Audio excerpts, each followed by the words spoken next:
हम लगातार पत्र भी लिखते रहे वहाँ की गड़बड़ियों को लेकर के।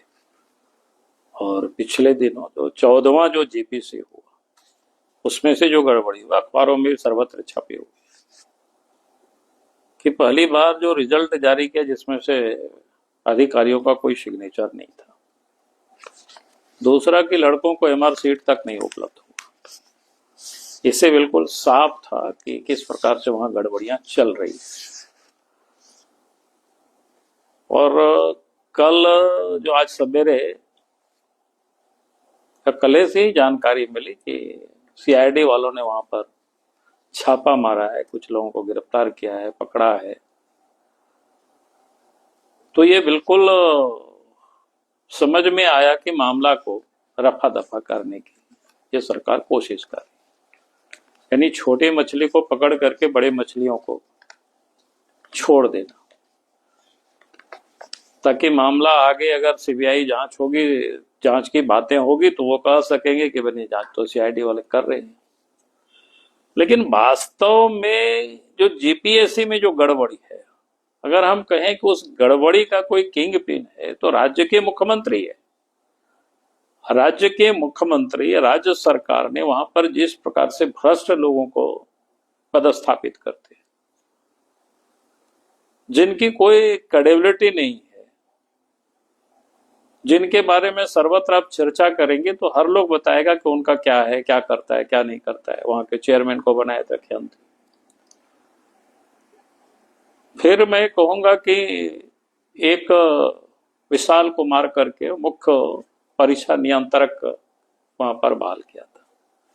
उनके बारे में क्या था, उनके ऊपर सीआईडी का केस चल रहा था धनबाद भूमि घोटाला को लेकर के, क्योंकि विशाल कुमार धनबाद में बलियापुर में सीईओ हुआ करते थे और उन्होंने भारी मात्रा में गड़बड़ किया था। लेकिन वैसा जो बदनाम व्यक्ति जिसके ऊपर केस है और उनको कहां पदस्थापित किया, जीपीएससी में, वो भी मुख्य परीक्षा नियंत्रक के पोस्ट पर। जब वहां जमीन का केस मामला खुला तो उनकी गिरफ्तारी हुई, जेल वो चले गए। उस प्रकार से जो अगवी आया है श्वेता कुमारी का, उनके बारे में भी जहां पहले वो पदस्थापित रहे हैं तो उनके बारे में भी चर्चाएं हैं कि वो कोई ऑनेस्ट नहीं रही है। फिर एक जीपीएससी के एक सदस्य है प्रोफेसर कोई जमाल करके, पहले कांग्रेस के प्रवक्ता हुआ करते थे। 2008 में जो प्रोफेसर की बहाली हुई उसमें से उनके ऊपर सीबीआई जांच भी चल रहा है, उनके ऊपर टेस्टेड भी है। और नियम ये कहता है कि जिसके ऊपर किसी प्रकार की जांच हो फिर आप उनको जीपीएससी जैसे महत्वपूर्ण संस्थान में आप उनको पदस्थापित नहीं कर सकते। लेकिन उसके बाद भी उन्होंने वहां पदस्थापित किया।